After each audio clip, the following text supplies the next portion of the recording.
Alors bonsoir et bienvenue à la 3e édition des interviews des Psy Joyeux. On est très heureux de tous vous recevoir ce soir.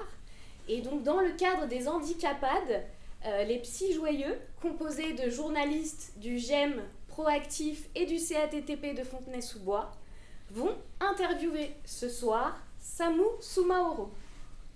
Donc Samou, il est fontenaisien, ludothécaire, très grand sportif, très engagé dans la sensibilisation au handicap. Et donc ce soir, nos journalistes t'accueillent pour t'interviewer sur ton parcours de vie. Je vais laisser donc la parole à nos journalistes. Bonjour, je suis Raphaël Livitinou. Je suis membre actif de Fontenay, du GEM Proactif, et j'offre beaucoup pour la jeunesse. Et du coup, la première question serait de savoir quel est ton parcours au niveau handicap. Alors au niveau de mon handicap, moi je suis né sans handicap. Quand je suis né, j'avais pas de handicap, et en 2013, le 28 mars d'ailleurs, je suis devenu handicapé. Donc j'ai perdu, c'est une amputation des membres inférieurs. Je dis amputation des jambes parce que c'est un peu plus simple. Et donc j'ai perdu les deux jambes, et à la suite de cet accident de la vie, je suis devenu une personne en situation de handicap, et c'est là que mon parcours a commencé. Et, il a été long et difficile parce que moi, dans mon entourage, je ne connaissais pas beaucoup de personnes en situation de handicap. Et alors en fait, c'est pas que je n'en connaissais pas, c'est que je pensais que je n'en connaissais pas. C'est plutôt ça, pour être exact. Parce qu'il y a aussi des handicaps invisibles. Exactement. C'est la seule question que je voulais poser. Bonjour, je m'appelle Quentin Darras, je suis aussi à partir du GEM. Je voudrais savoir si à partir de quel niveau vous êtes fait amputer. Alors, au niveau du tibia, donc on dit une amputation tibiale, et donc j'ai encore mon genou. Ça c'est hyper important parce que dans la mobilité, plus on a d'articulation, mieux c'est. Et donc moi, mon genou, voilà, je peux bouger avec ma jambe et je peux faire pas mal de choses. Et donc vous prenez la moitié de votre tibia généralement. Ouais, c'est à peu près ça. Et l'autre côté, c'est une amputation fémorale, parce que c'est mon fémur qui est amputé. La prothèse monte plus haut, la prothèse va monter jusque là, mais l'amputation c'est vraiment à la moitié du fémur. Et donc là c'est plus compliqué parce qu'il faut que la prothèse reproduise l'articulation du genou. Et c'est pas si simple que ça, parce que ça demande un peu plus de technologie. Et donc vous avez deux types de prothèses, des prothèses mécaniques avec un piston hydraulique, comme là. Donc là c'est elle plie toute seule. Et on a des prothèses électroniques comme celle que j'ai là, qui vont m'aider à la marche, parce qu'il y a une puce électronique à l'intérieur qui fait plein de choses et qui m'aide vraiment beaucoup. Pour vous donner une image, pour que vous vous rendiez compte, la prothèse mécanique, ça va être un Nokia 3310, et la prothèse électronique, ça va être un smartphone. Les deux peuvent appeler, mais il y en a un des deux quand même, qui est quand même plus confort. Et donc, mais ça m'arrive de reprendre ma prothèse mécanique, par exemple, si cette prothèse-là a un problème, parce que j'ai deux paires de prothèses. Donc si cette prothèse-là a un problème, il faut que je remette l'autre. Voilà. D'autres questions? Moi c'est Arthur, membre du GEM aussi. Et comme on était sur les prothèses, je me pose la question par rapport au poids et au prix des prothèses. Et comment tu peux comment tu peux les utiliser au quotidien, quoi. Est-ce qu'on te les a prêtés? Est-ce qu'on te les a loués? C'est une excellente question. Alors les prothèses, alors le poids déjà, est-ce que vous avez une idée du poids? Moi c'est pas lourd, je pense que c'est pas lourd. Ouais, mais moins de 500 grammes, non? 500 grammes chaque prothèse? Ouais. Alors, on est au-dessus. J'aimerais bien. J'aimerais bien. Parce que plus c'est léger, vous faites à peu près entre 5000 et 10 000 pas par jour. Donc il faut la soulever entre 5000 et 10 000 fois. Donc plus c'est lourd, plus c'est compliqué. D'ailleurs, ça rentre en jeu, puisque quand on décore les prothèses, on essaie de trouver des matériaux et des choses qui sont très légères. Donc non, là, mes 2 prothèses, là, j'en ai à peu près, les 2, j'en ai à peu près pour 7 kilos. Ah ouais. 7 Ah ouais. kilos, Non. les 2. Ouais, à peu près. Alors, on essaye de limiter le poids. Il y a une centaine d'années, quand les gueules cassées revenaient de la Première Guerre mondiale, ils avaient des prothèses avec beaucoup de bois. Ouais. Alors, je vous laisse imaginer Le truc tout droit, le truc tout droit. le poids que c'est extrêmement lourd. Aujourd'hui, on utilise du carbone. L'avantage du carbone, c'est que c'est très léger et très résistant. Donc, ça casse pas et c'est léger. Si ça tombe, ça cassera pas. Non, si ça tombe, ça cassera pas. Ah, vraiment, si vous voulez la casser, faut y aller. Donc ça, c'est hyper léger. Malheureusement, on essaie de faire encore plus léger, mais pour le moment, 8 kilos, je trouve que c'est déjà pas mal. Je trouve que c'est déjà pas mal. Après, la question du prix, alors la prothèse électronique, forcément, elle a un prix un peu plus élevé. On est sur entre 20 et 30 000 euros, à peu près. Pour une prothèse. Pour la prothèse électronique. Ah ouais. Ouais, si elle n'est pas celle-là, vous en avez pour à peu près 5 000 euros. Et Attention, c'est- hein, et dans- une prothèse ou... Ah ouais, c'est la prothèse. D'accord. Dedans, je ne mets pas le prix des manchons. Le manchon, c'est 600 euros tous les 6 mois, par exemple. C'est ce qui entoure la. Alors, je ne peux pas vous montrer, mais c'est une sorte de chaussette que je mets avant de mettre la prothèse. Ah, ouais. D'accord. Voilà. Je ne compte pas non plus le travail de ma prothésiste, qui me fait faire la prothèse. Donc ça aussi, ça a un coût. Et il faut savoir aussi que, par exemple, si demain j'ai besoin de refaire ma prothèse parce que j'ai mangé un peu trop et que j'ai grossi, qu'elle n'est plus à ma taille, il faut refaire l'emboîture. L'emboîture, c'est cette partie-là. Ouais. Et c'est comme quand vous mettez votre jean après les fêtes de Noël, vous rentrez plus dedans. Bah là, c'est pareil. Si je grossis trop, je rentre plus dedans. Ouais, Et donc, il faut le refaire. Faut refaire. Et ça aussi, ça a un coût, Ça le a un coût, matériel, etc. Je n'avance pas de frais, ça c'est important parce qu'on a un système qui nous permet de ne pas avancer de frais. Donc je n'avance pas, je ne paye rien. J'ai la chance d'avoir ces prothèses-là. Après, tout va dépendre de la gamme des prothèses, en fonction de combien de temps vous pouvez marcher, votre forme physique. Un patient de 80 ans, on lui mettra probablement pas une prothèse électronique, par exemple, parce qu'on va estimer que son périmètre de marche ne nécessite pas cette prothèse-là. Donc je le dis parce que souvent sur les réseaux sociaux, je suis contacté par certaines personnes qui viennent d'autres pays, et dans d'autres pays, si vous n'avez pas de quoi payer votre prothèse, eh ben vous n'avez rien. Mais littéralement rien. Donc c'est comme si on te la prêtait en fait. Non, parce qu'elle est à moi. Ah oui. Il l'a acheté en fait. Je ne l'ai pas acheté parce que c'est pas moi. En fait, c'est la solidarité nationale, c'est la sécurité sociale, etc. On part du principe que chacun donne selon ses moyens et chacun en bénéficie selon ses besoins. Et donc, c'est ce système-là. Et parfois, on a tendance un petit peu à oublier. Et non, si j'avais été d'une autre nationalité, j'aurais potentiellement pas pu avoir cet équipement-là. Après, si c'est un accident qui implique un tiers, il y a toute une histoire d'assurance qui existe, et là il y a des procès, etc., où on va voir est-ce que votre jambe vaut plutôt 80 000 euros ou est-ce qu'elle en vaut 150 000, parce que c'est littéralement ça, hein. En fonction de qui vous êtes, le métier que vous faisiez, etc., il y a des avocats qui se disputent un petit peu. Et l'autre question, c'était comment je les mets. Alors moi, je me lève le matin, je les mets, et je les enlève le soir. Et quand je suis chez moi, j'ai mon fauteuil roulant. Ah ouais, d'accord. Par contre, ça n'a pas toujours été comme ça. Les premières fois, je les mettais peut-être 1 heure par jour. Puis après, Ouais, 2 heures par jour. Le temps de t'habituer. Exactement. Et puis après, quand je les mettais toute la journée, je les mettais, mais avec des béquilles. Est-ce qu'il y a des douleurs associées à ça? Est-ce que tu as des douleurs Alors moi, j'ai la chance de ne pas avoir de douleur. Ouais. Et je dis bien la chance parce que 70% des amputés ont des douleurs du membre fantôme. Pourquoi? On ne sait pas, mais Scientifiquement, on ne sait pas quoi. non.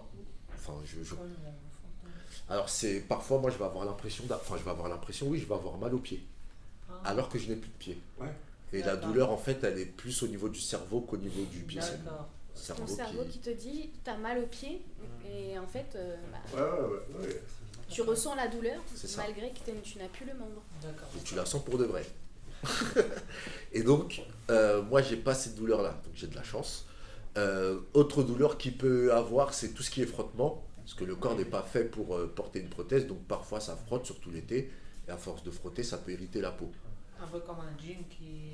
C'est ça, ou plutôt comme des talons, et qu'après vous avez des ampoules. Ah oui, ça fait mal. Ouais, ça fait mal, hein. Bon, bah, voilà. C'est ça, Ou quand on fait du vélo trop longtemps, là, ici, avec les ampoules. par exemple.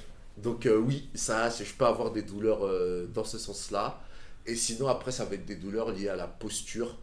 C'est pas une posture qui est très naturelle quand on marche sur des prothèses, donc il faut que je fasse attention à mon dos.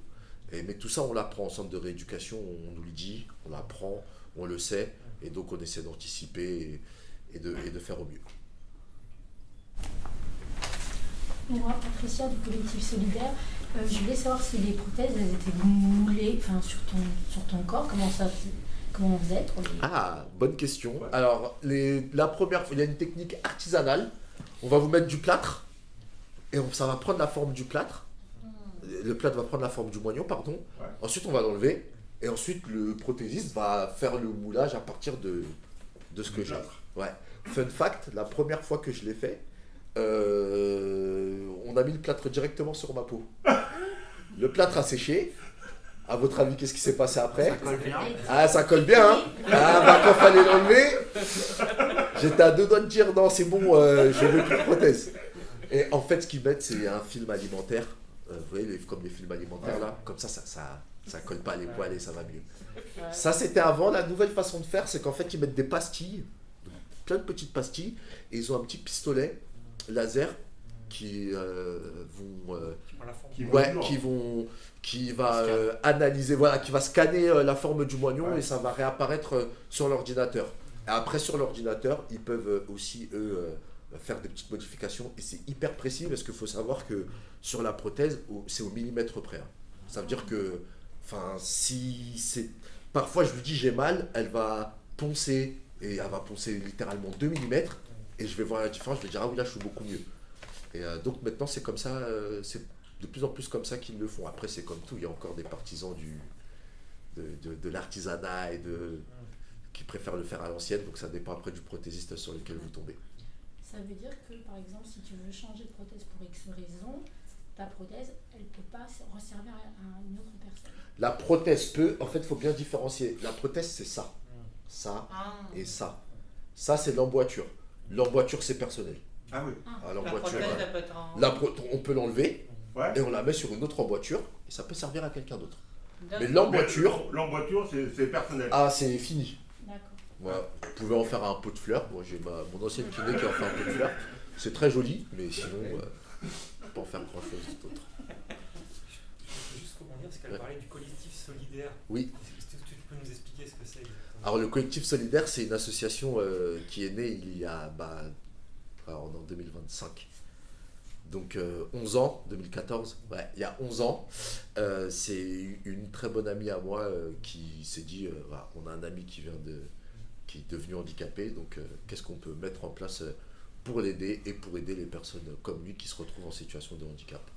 Et maintenant, ça fait une décennie maintenant qu'on fait plusieurs activités, notamment dans les écoles, mais pas que, aussi dans le domaine du sport, entre autres, pour parler du handicap à tout le monde, pour que tout le monde réalise que on a des personnes en situation de handicap autour de nous, et pour aider les personnes en situation de handicap, quel que soit leur projet.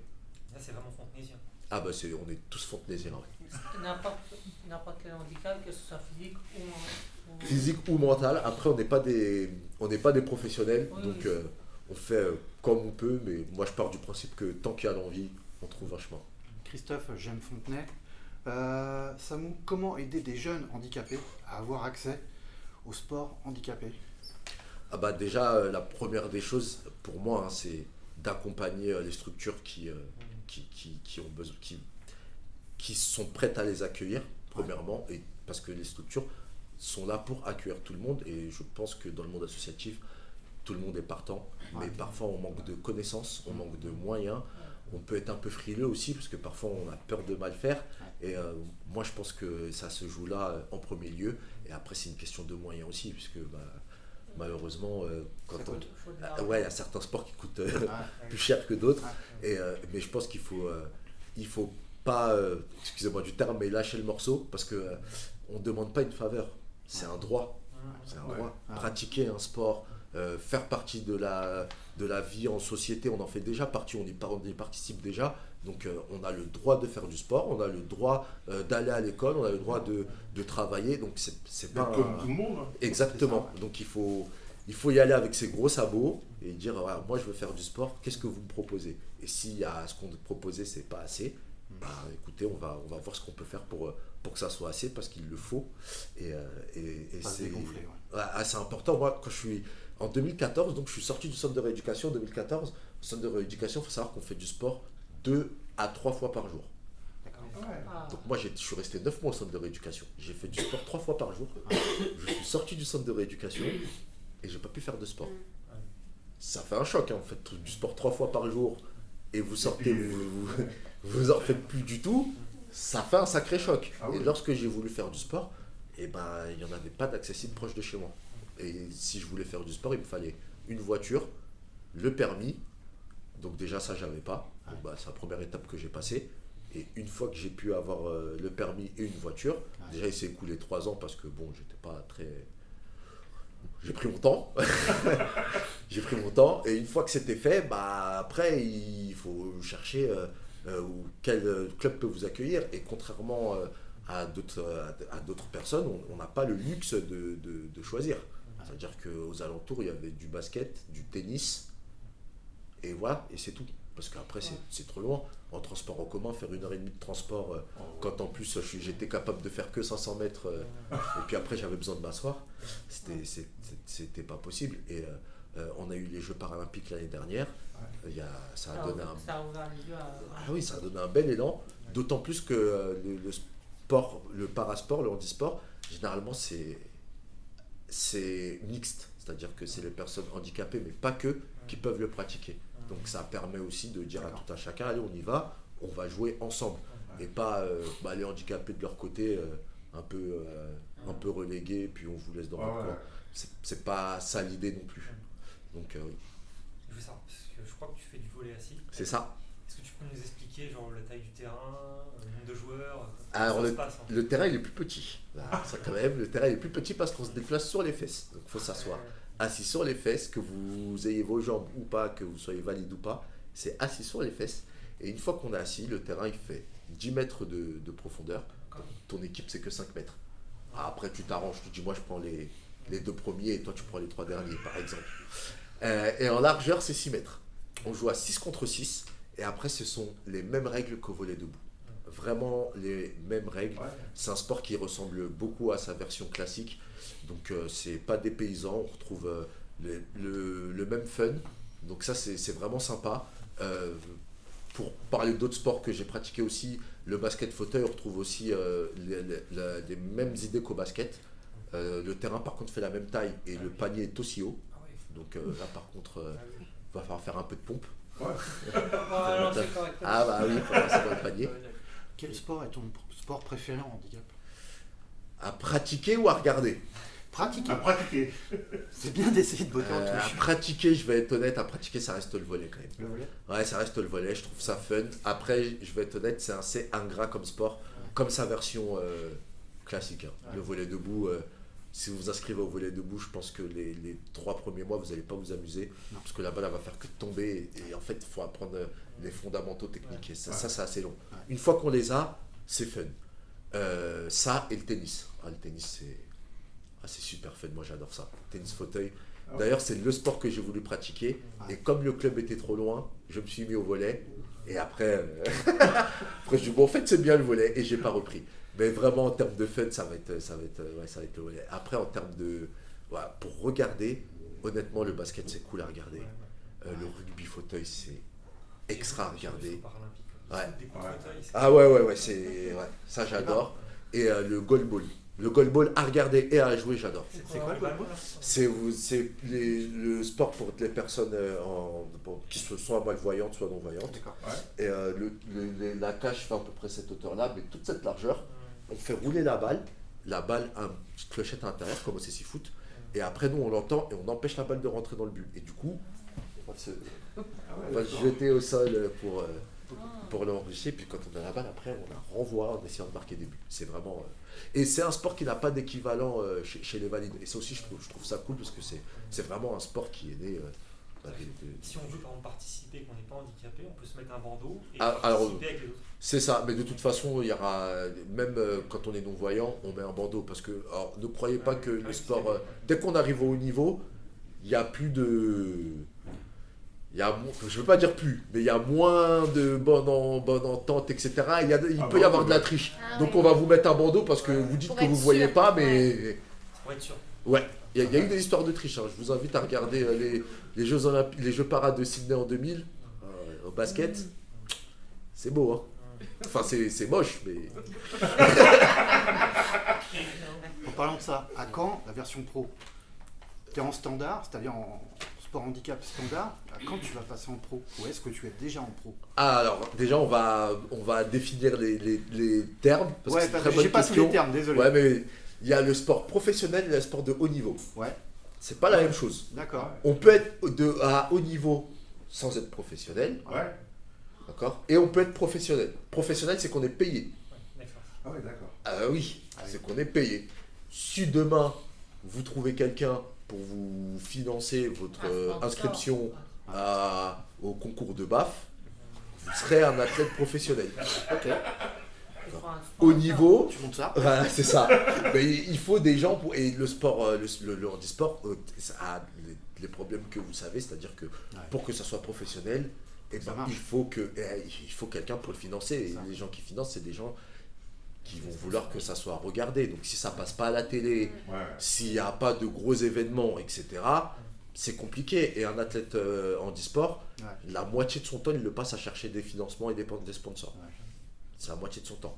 Par contre, un athlète haut niveau, c'est un athlète qui est inscrit sur les listes ministérielles de haut niveau et qui va jouer à haut niveau, donc les plus grandes compétitions de son sport. D'accord. Et donc, moi, j'étais athlète de haut niveau quand j'étais en équipe de France, de 2022 jusqu'à 2024. Donc, j'étais un athlète de haut niveau, mais il m'a fallu trouver des sponsors. Ouais. En l'occurrence, moi, c'était la ville.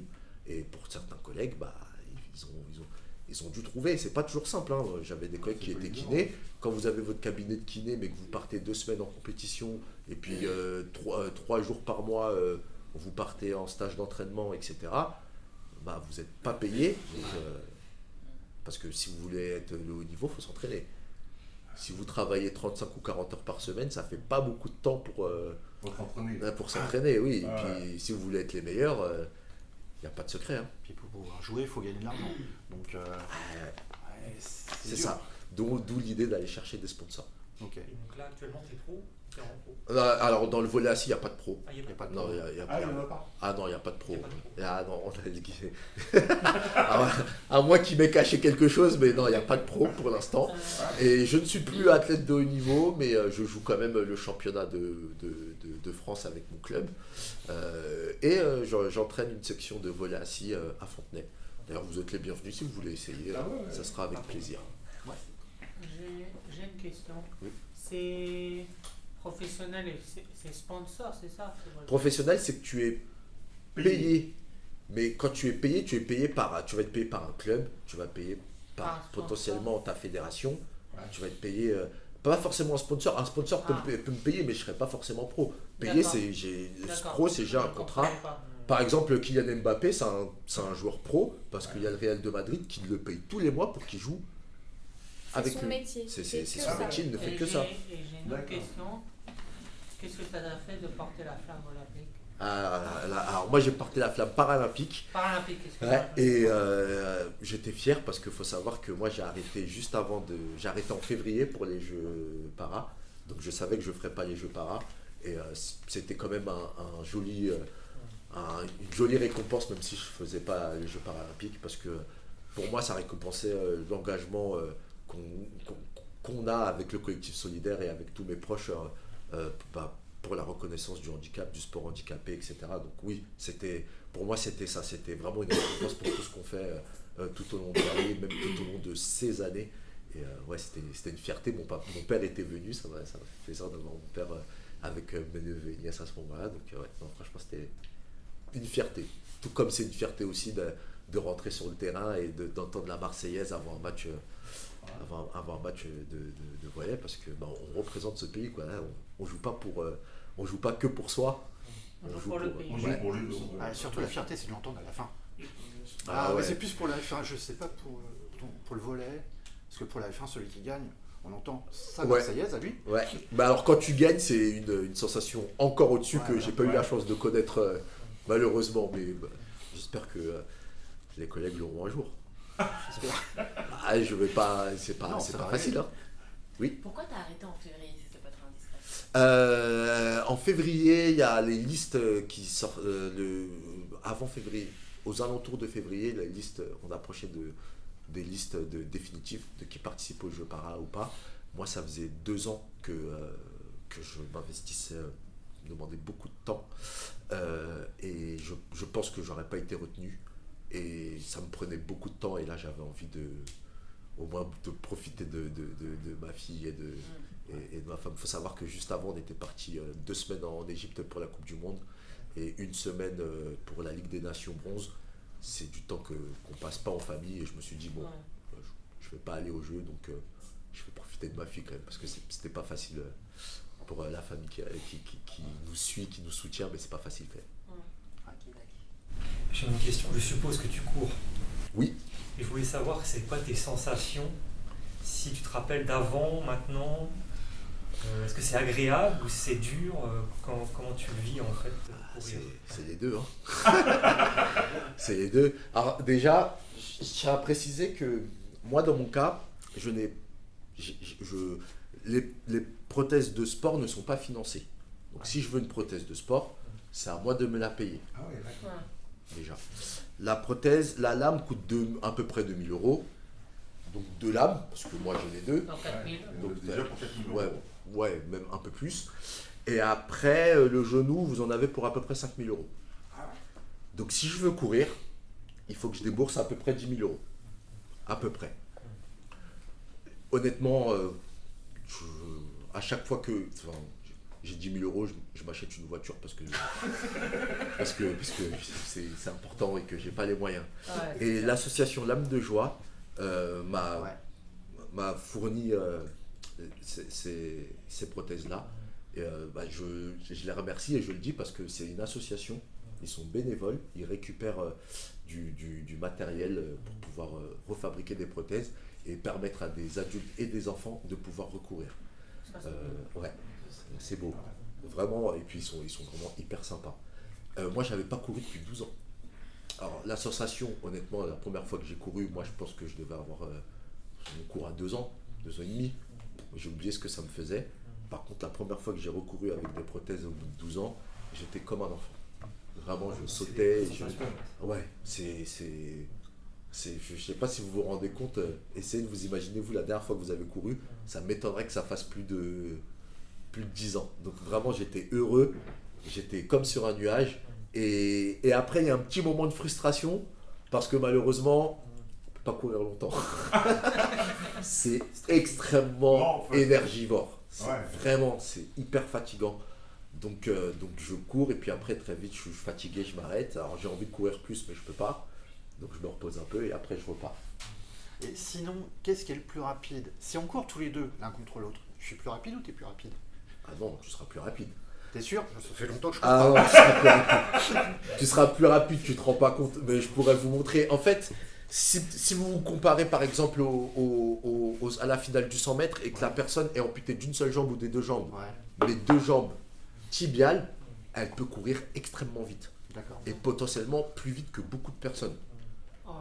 Mais Par exemple, comme tu as dit, avec les trucs tibiales, avec les tibiales, donc celle-là, c'est une personne comme moi qui court un peu bien, je ne dépasserai pas la personne. non, si elle est entraînée, après ça dépend de chaque personne. Oui. Mais si elle est entraînée, non. Parce que c'est le genou qui gêne. Ah ouais, là par contre, là franchement, dès que vous avez ça pour courir, c'est dur. Hein. Donc non, là, ma fille à 2 ans, elle me battait déjà à la course. Hein. Ah oui. Ça va, donc j'ai de la chance. Ah oui. Mais je ne désespère pas. J'ai couru 300 mètres aux 10 km de Fontenay. Donc là, je m'entraîne pour l'année prochaine essayer de réussir à courir 2 km ou au moins 1. Ah Et ouais. on les fera avec toi. Attention, hein. Tu le feras. J'ai entendu, hein. C'est filmé, il y a des caméras, tout. Ah, voilà. Je me suis pas engagé, moi. Ah, ouais. C'est lancé, hein. Ah, salut, c'est Arthur. C'est engagé. Hein. Mais non, c'est extra. Et puis même, je pense aux enfants qui... parce que quand on est enfant, enfin, un enfant qui ne peut pas courir, c'est pas... Pour moi, c'est pas naturel, c'est pas normal. Donc non, il faut qu'il puisse courir et ce matériel-là, il faut qu'il soit mis à disposition. Donc c'est l'âme de loi qui. Oui. Qui m'a C'est gracieusement... encore tunisien ou c'est un truc national? Non, c'est une association qui est à Berck. C'est dans le nord, je crois. Ouais, dans le nord. Voilà. Mais non, ils sont sur toute la France, ils travaillent sur toute la France. Celles-ci, elles sont donc moins énergivores, beaucoup moins. Ah oui, mais je marche, celle-là, c'est plus simple. Je suis plus stable. Ouais, non, là, celle-là, je peux marcher très longtemps avec celle-là. Ouais, j'arrive à bien marcher. Je les mets du matin au soir. Donc ça, c'est beaucoup mieux. Mais c'est un apprentissage. Souvent, quand on vient d'être amputé, ça, j'arrête pas de le répéter. Ce qui est normal, hein, moi aussi. Hein. Ouais, ouais, ouais. J'ai comme mes prothèses, quand est-ce que je vais pouvoir aller faire le Mont Blanc? Mais en fait, c'est long. C'est long, pendant plusieurs mois. Tu leur apprendre à marcher correctement. C'est ça. C'est comme le permis. Quand vous avez le permis, en fait, et que vous avez le permis, que vous avez votre A, en fait, vous ne savez pas très bien conduire. Hein. Vous savez juste assez conduire pour pas avoir d'accident. Mais après, c'est avec le temps. Et avec le temps, on marche de plus en plus. Il faut être patient. J'ai fait 9 mois de rééducation. 9 mois. Ouais. 9 mois. 9 mois. Après, j'ai les 2 jambes, donc c'était un peu long, mais il y a des personnes, elles font 2 mois. Hein. C'est propre à chacun. C'est voilà. pas une course. Faut vraiment être bien. Et... Faut avoir la volonté aussi. Oui. Il faut prendre Parce son que temps c'est- aussi. Si on n'a pas envie de marcher, faut être prêt. Parce que Ouais, après, voilà. selon les raisons de notre amputation, parfois on n'est pas toujours prêt. Les amputations, ça peut venir d'une maladie, ça peut venir d'un accident, ça peut venir d'une erreur médicale. Ouais. Puis parfois on est amputé, on le sait pas. Il y a des personnes, c'est une méningite, donc ils tombent dans les pommes, on va dire, ils tombent, enfin, ils s'endorment, c'est pas à s'endormir, mais ils ferment les yeux, ils ont leurs jambes et quand ils se réveillent, Ils ont plus tout. ils en ont plus. Donc, ça déjà, Là, psychologiquement, faut déjà digérer l'événement avant de se remettre à marcher. Ouais. Justement, quel est le regard des personnes en dehors de ta famille, envers toi, le ressenti que tu as par rapport à avant et après? Avec les prothèses. bah, je comprends la question. Quand tu étais valide, Ouais. C'est ça. voilà. Quand le Quand tu valide, étais valide, pas valide. les gens que tu avais autour de toi, et quand tu es devenu invalide. Alors déjà, moi j'ai eu énormément de chance. Je sais que j'ai beaucoup de personnes bienveillantes autour de moi. C'est Déjà, moi j'ai eu énormément de chance parce que c'est pas le cas de tout le monde. Ouais. Et du coup, je ne cesse de remercier que mes proches et les gens, même les moins proches qui ont été autour de moi, parce que la rééducation, c'est pas que les jambes. Je veux dire que c'est pas que les jambes. Ouais, c'est aussi dans la tête. La tête. Ça, c'est hyper important. Après, le regard, il n'a pas changé tant que ça. En fait, il a changé au début. Mais c'est normal, au début, on ne sait pas ce que ça va être. Ah oui. Donc au début, c'était beaucoup de peur. Beaucoup de, on veut te protéger, ou tu vas pas y arriver. Ou beaucoup, j'étais un œuf qu'il fallait pas casser. Voilà. Et ça, c'est normal, c'est le début. On sait pas. Et j'ai envie de dire que même moi, je savais pas ce que j'aurais été capable de faire et jusqu'où j'aurais pu aller. Ouais. Et puis après, très vite, quand la vie continue et qu'on se rend compte qu'en fait, non, en fait, ça va. Et après, c'est reparti comme avant. Est-ce que tu as fait de la préparation mentale aussi, je suppose? Ouais. Tu as eu la préparation physique, tu as eu la rééducation. Est-ce que tu as du coaching mental ou tu as des techniques? Je sais pas. Je dirais pas du coaching mental. Alors ça, j'en ai eu quand j'étais dans l'équipe de France, justement. Mais c'était pour qu'on arrête de perdre. Donc c'était l'objectif, c'était plus ça. Mais non, moi j'ai toujours été suivi par un psychologue et une psychiatre. Ah oui. Faut savoir, la raison de mon amputation, c'est qu'en fait c'est une tentative de suicide Ah ouais. qui fait que j'ai perdu mes jambes. Ouais. Et donc, dans un cas comme ça, on va pas réfléchir, on va tout de suite vous mettre un suivi psy Ouais. à côté. Ah. Pour d'autres personnes, ça va dépendre. Hein. D'autres personnes, s'ils estiment qu'ils n'en ont pas besoin, ils n'en auront pas. Et s'ils estiment qu'ils en ont besoin, ils en auront. Après, c'est un peu compliqué, ça dépend. Mais donc moi, j'ai toujours eu un suivi et j'en avais besoin. Donc pour moi, c'est tant mieux. Donc pour moi, tant mieux, parce que j'en avais besoin. Et donc ça m'a permis aussi de pouvoir gérer tout ce qu'il y avait avant et le handicap en même temps. Donc ça m'a aidé à ça. C'est ta reconstruction personnelle, quoi. Mais c'est propre à chacun. D'autres personnes vont dire, moi, j'ai pas besoin de ça. Et ça, ils vont faire beaucoup de sport et ils vont ça va être autrement. Ça dépend de l'histoire de chacun. Oui. Céleste, du collectif solidaire, moi j'ai une question. Tout à l'heure tu parlais des smartphones, téléphones, tout ça, au niveau de tes gens. Du coup, côté alimentation de ces gens-là, ça fonctionne comment? C'est-à-dire si est-ce que tu as besoin de brancher, de charger La prothèse. Ouais. La prothèse électronique, oui, elle se charge. Celle-là a 2 jours d'autonomie. 2 jours. 2 jours, ouais. Ah ouais. 2 jours, c'est pas mal. En vrai, c'est plus 1 jour et demi, en vrai. Mais bon, on va dire 2 jours. Donc c'est pas mal, c'est bien. Et au bout de 2 jours, je dois la charger. Donc en fait, j'enlève Ah ouais, le d'accord. cache. Oh.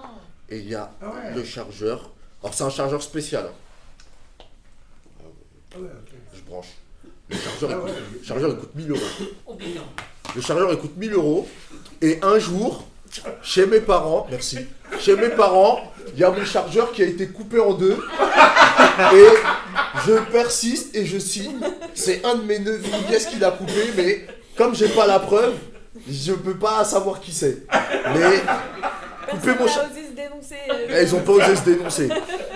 Mais 1000 euros le chargeur, il était coupé bien. Je dis, mais comment?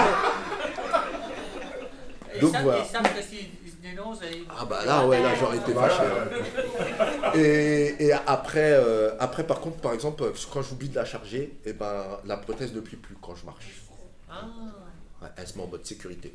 Elle ne plie plus quand je marche. C'est-à-dire qu'elle est toute droite ou Toute droite. comme ça? Ouais. Et je peux pas la plier. D'accord. Donc, et c'est pénible. Donc faut que j'évite. Mais j'avoue que ça m'arrive. J'avoue que ça m'arrive. En fait, comme c'est des fois je la charge 1 jour sur 2 et parfois je me dis ah mais je l'ai chargé la nuit dernière. En fait non. Et par contre c'est bien, ça te prévient. Ça vibre 10 fois d'affilée. Donc ça vibre 10 fois d'affilée, ça veut dire que là il n'y a plus de batterie. Il n'y a plus de batterie. Voilà. Et la gamme au-dessus, parce qu'il y a des gammes, hein, c'est comme des smartphones, c'est comme tout. la gamme au-dessus, elle a 7 jours d'autonomie. 7 jours d'autonomie et elle va dans l'eau. Et elle permet de monter et descendre les escaliers. D'accord. Mais elle est plus chère. Plus de 150 000 euros. Ah ouais. Et ça dure combien de temps? Celle-là, je crois que c'est 10 ans. Celle-là, c'est garanti 6 ans et l'autre, je crois que c'est 10 ans. Ok. À 150 000 euros tous les 10 ans, si je les ai une fois déjà, Je fais autre chose. déjà, mais je ne l'ai pas essayé, mais des amis qui l'ont essayé. Alors, un ami, c'est un footeux, je vous dis ce qu'il m'a dit, c'est un footeux. Texto, il m'a dit ta prothèse, c'est la Ligue 1 et la mienne, c'est la Ligue des Champions. Texto, il m'a dit ça.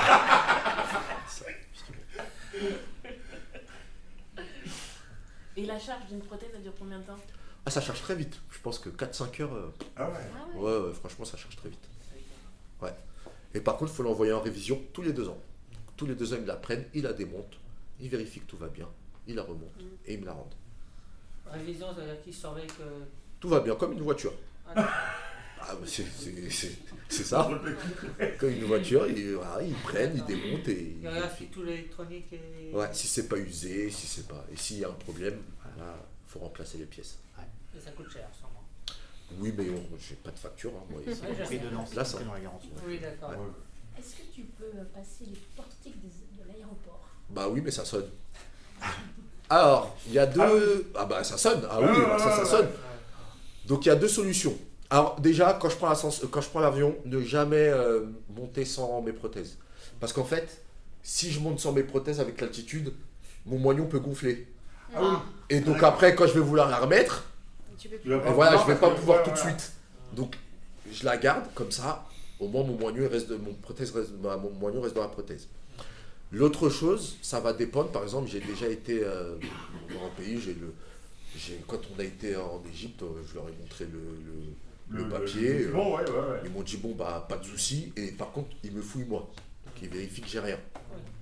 Quand on a été à Prague, ils nous ont retiré nos prothèses. Ah ouais. Ils ont pris la prothèse, ils l'ont fait passer en dessous pour être sûr que j'ai pas caché quelque chose dedans. Ça dépend où vous allez, à quel point ils sont zélés. Je pense même qu'au retour ils nous l'ont pas fait, ils nous l'ont fait à l'aller mais peut-être pas au retour. Donc ça, vraiment ça dépend de sur qui vous tombez. Par contre une chose qui est sûre, et ça faut vraiment, bon vous n'avez pas de prothèse donc voilà, mais ils ne doivent pas démonter votre prothèse. Ah, ne laissez jamais démonter votre prothèse, parce que si jamais après ils n'arrivent pas à la remonter ou qu'il y a un problème, bah voilà. J'avais le prix que ça coûte, ouais.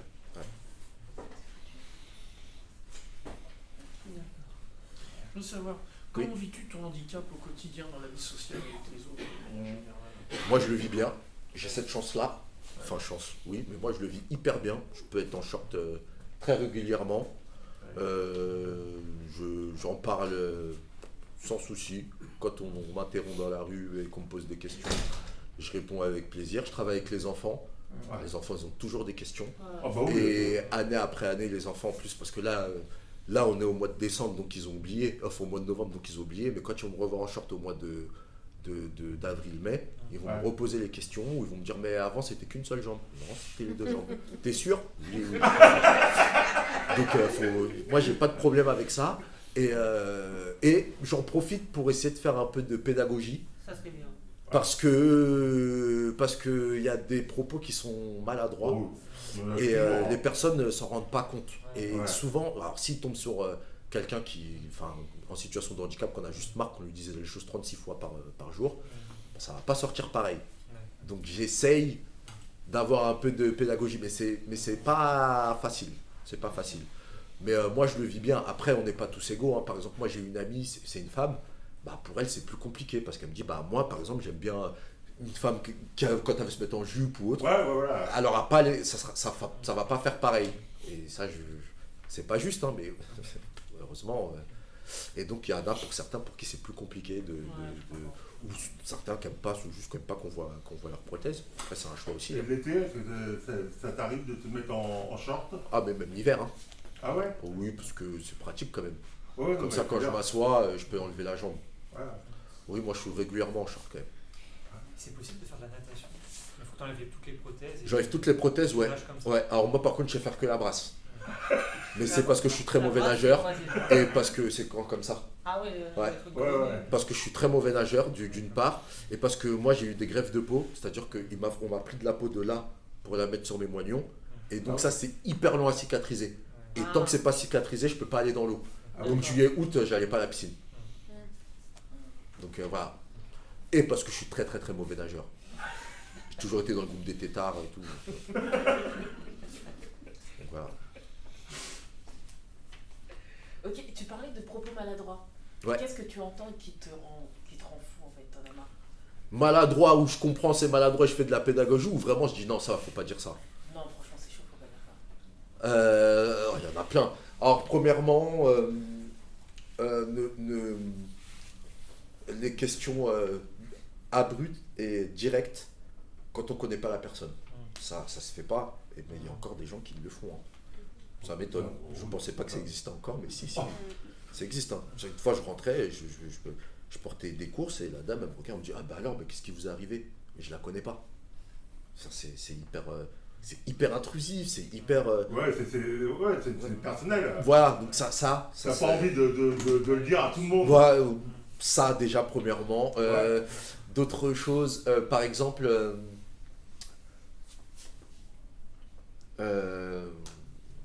quelque chose qui est compliqué, c'est héroïser des choses qui ne doivent pas l'être. Ça me rend pas fou, parce que j'arrive à comprendre, mais quand même, en fait ce qui me rend fou par contre, c'est que quand j'explique, on ne comprenne pas. Par exemple, si j'attends le bus ou si je fais mes courses, on va me dire bah c'est bien tu fais tes courses. Je dis bah non c'est pas bien. C'est... Comme tout le monde. Oui, il faut que j'aille manger. Personne va me les faire à ma place. Donc non c'est pas bien. Ou c'est bien tu travailles. Ou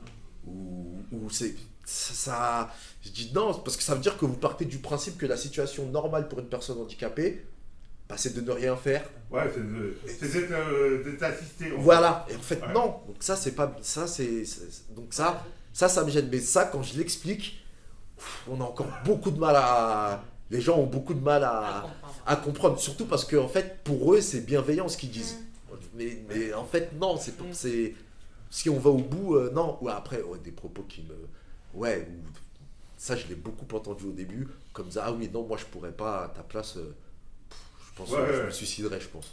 Je dis bah, je dis non parce qu'en fait c'est on peut pas jauger les vies, et puis en plus les gens savent pas, mais enfin moi c'est l'exemple que je prends toujours. Vous dites ça parce que vous voyez que j'ai des prothèses, mais vous connaissez absolument pas ma vie. Si ça se trouve, mon compte en banque, il est plein, je viens de passer 6 mois en vacances aux Maldives, et dans 2 mois, je vais à Las Vegas pendant 1 mois, et puis à côté de ça, je suis vraiment quelqu'un de très mauvais qui exploite plein de gens pour... On ne connaît pas la vie des gens. Vous avez des gens, vous les voyez marcher dans le RER, etc. Vous êtes à milieu d'imaginer ce qui se passe dans leur vie, et ça ne viendrait pas à l'idée de quelqu'un qui a perdu ses parents, ça ne viendrait à personne de dire « Oh, t'as perdu tes 2 parents ?» Moi, à ta place, je me serais suicidé. Ça viendrait à l'idée de personne de dire ça. Donc voilà, mais je m'énerve pas, je m'énerve très rarement, et j'essaie de... Mais après, j'ai aussi... Ça aussi, c'est parce que moi, je suis un ancien valide.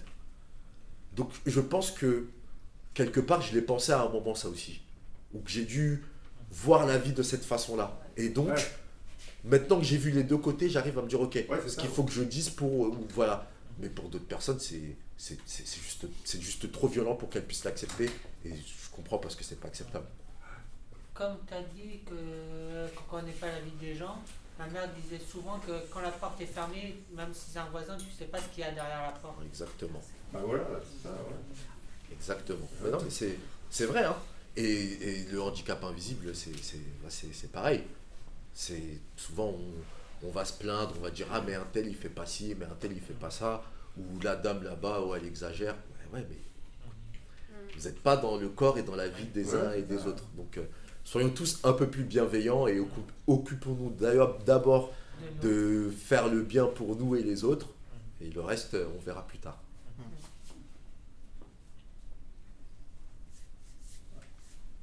Un jour je ferai le top 3 des choses qu'on m'a dites qui sont complètement qui sont fortes.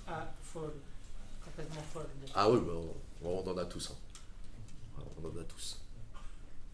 Et justement, les termes valide, invalide, handicapé physique, enfin, parce que... qu'est-ce qu'on dit pour pas blesser, pour pas... Alors là, il y a un problème, c'est que déjà les personnes handicapées sont déjà même pas toutes d'accord entre elles.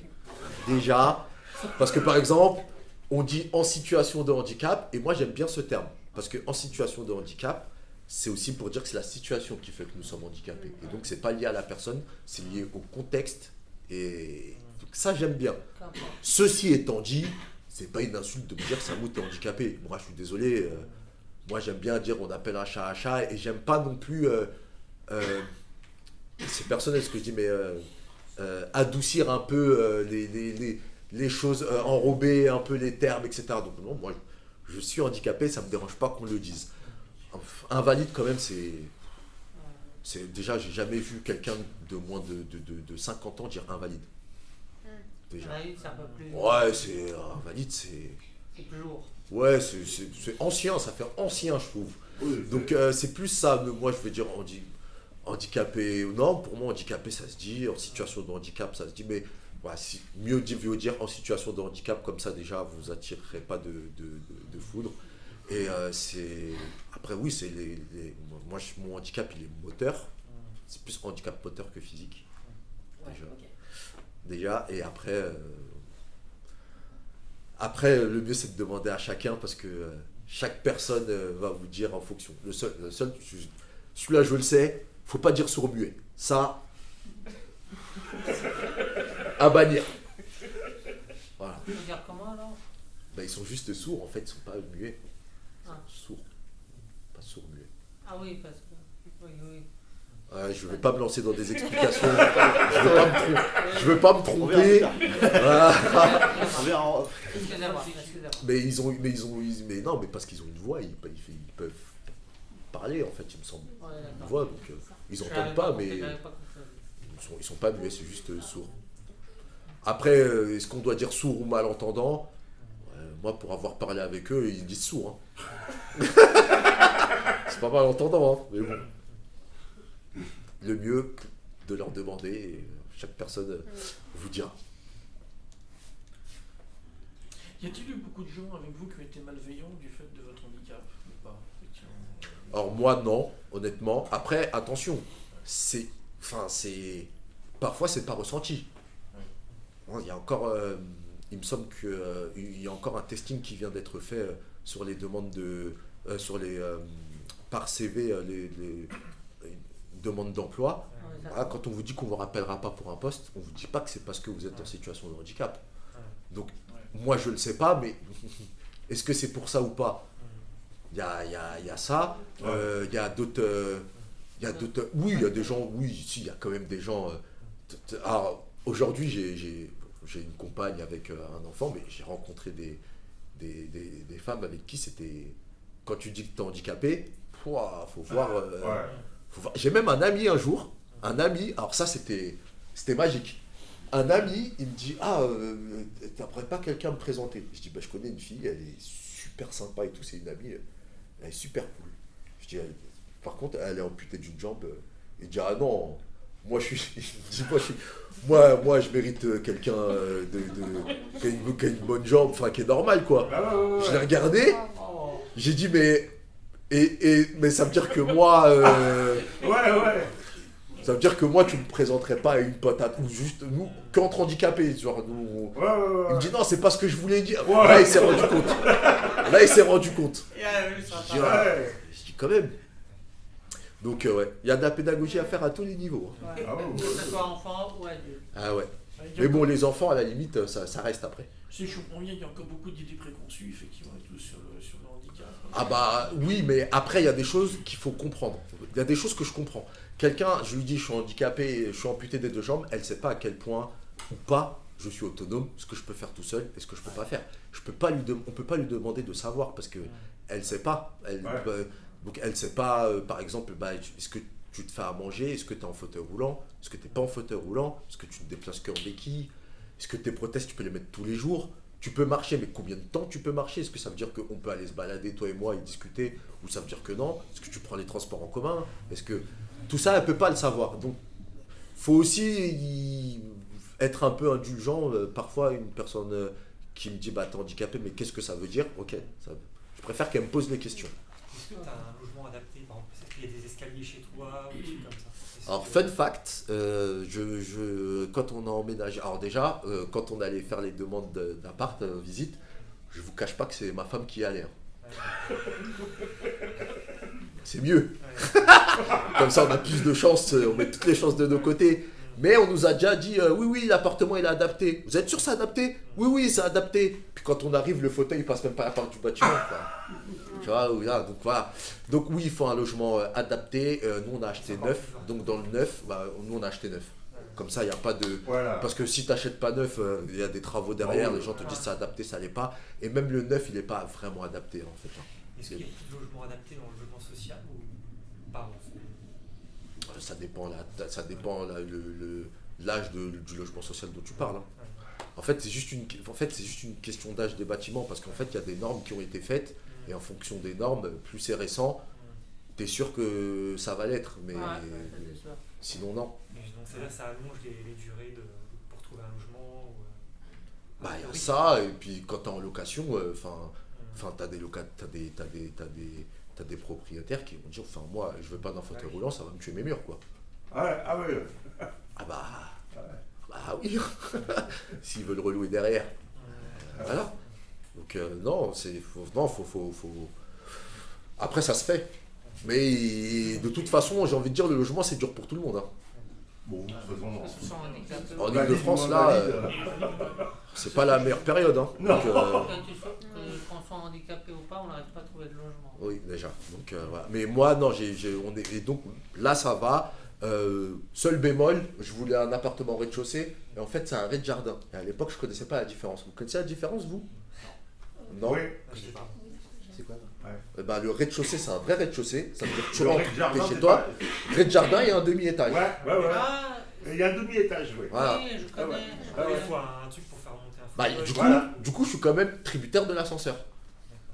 Donc s'il marche Ouais, pas ouais. et que j'ai pas mes prothèses, je peux pas sortir de chez moi. Ouais. J'ai une question. Des fois, dans le métro ou dans le RER, on voit des personnes malvoyantes.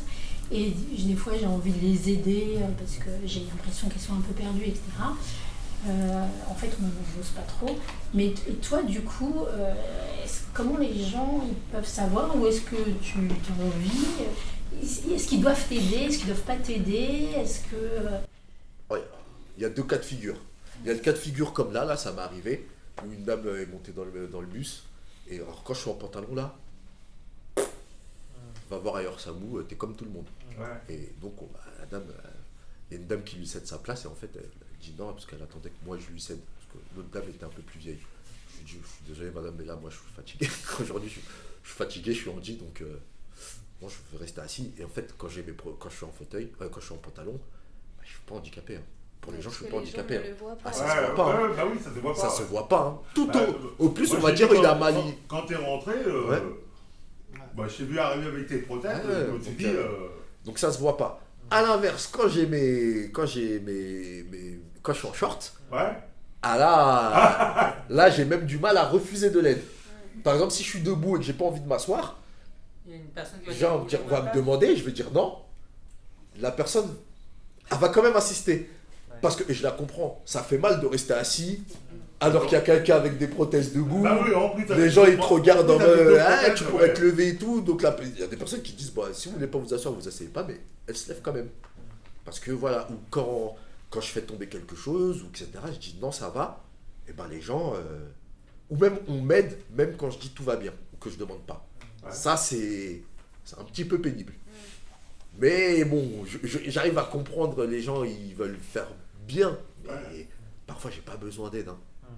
Et parfois même j'en viens à accepter de l'aide pour pas vexer la personne qui me propose son aide. Donc c'est moi qui me retrouve à aider la personne qui me propose son aide. Ça veut dire que si tu as besoin d'aide, tu vas le demander. Oui, après c'est délicat parce que moi j'ai pas de problème à demander. Mais il y a d'autres personnes qui ont un peu plus de mal. Mais même s'il y a des personnes qui ont un peu plus de mal, le mieux c'est de proposer ce que vous avez besoin d'aide. Ouais, moi, des personnes malveillantes, j'en ai croisé 3 à qui j'ai demandé de l'aide. Et 2 fois, 2 sur 3, ils m'ont dit non, tout va bien. Bon, bah, salut, au revoir. Hein. Mais c'est mieux de proposer quand même. Et surtout pas leur prendre le bras et les tirer. Ça aussi, j'ai un ami non-voyant, il m'a dit ça, faut pas faire ça. Il m'a dit faut pas faire ça.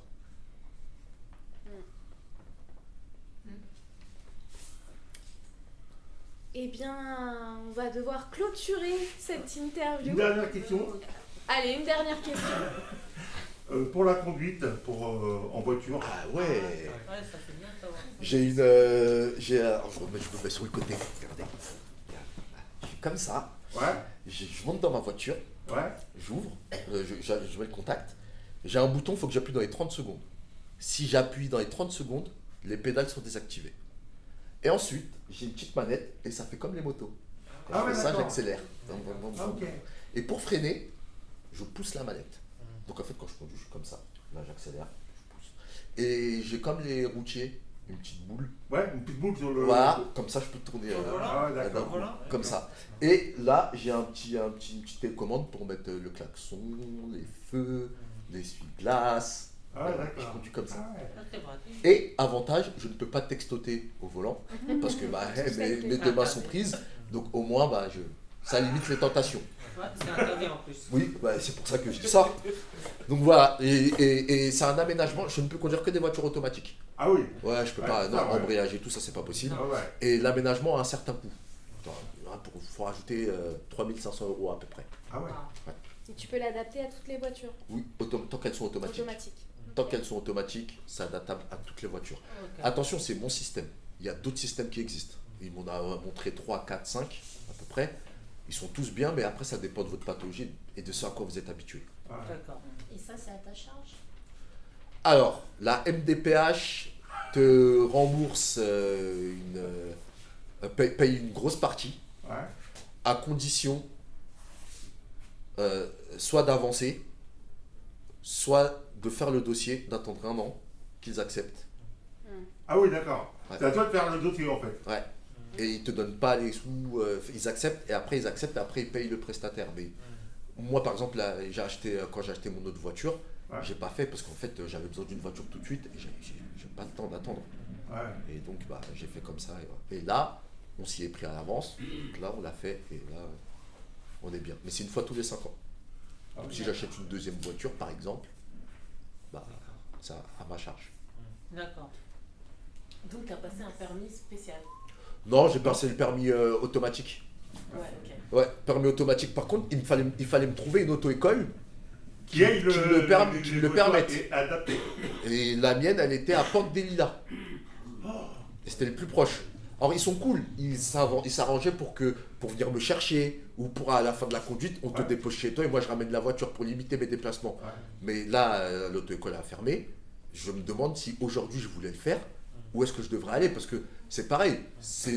Un droit ne vaut que si on a les moyens d'user ce droit-là. Ouais, c'est ça. Si jamais j'ai le droit de passer le permis, mais qu'il faut que j'aille jusqu'à Brest parce que c'est la seule auto-école qui me permet de passer le permis, je suis désolé, mais c'est pas bon. Alors, qu'on me dise oui, mais toutes les auto-écoles ne peuvent pas se permettre d'acheter ce matériel-là, déjà, ça se discute, parce qu'à partir du moment où c'est pour tout le monde, je suis désolé, c'est pour tout le monde, mais ça se discute.